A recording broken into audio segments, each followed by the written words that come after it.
पान चाषी मुंडरे पड़ी वज्र अंपनर कंपन भूमि रे शोइछि पान वर्ज। कटक जिला नियाली ब्लॉक पोखरिंगा ग्राम पंचायत कानपुर ग्रामर यह हेउछि दृश्य। आसंतु जानिबा चाषी मुहरु तांकर दाबी।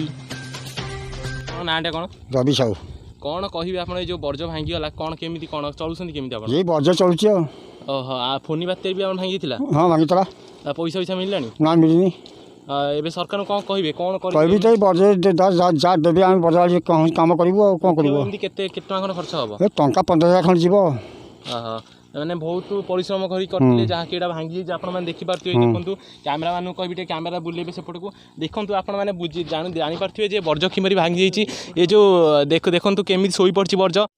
चाषी कहवा अनुजाई केवल यही बात्या नुहे फोनी बात्यारे भांगी जाइथिला वर्ज।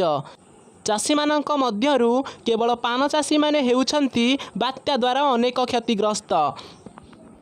फोनी बात्या ठारू एही बात्या को बीतीगलानी प्राय 1 वर्ष किंतु फोनी द्वारा होइतिबा क्षतिर आर्थिक सहायता मिलिलानी चाषी मानंकु। केबे मिलिबो एमानंकु सहायता?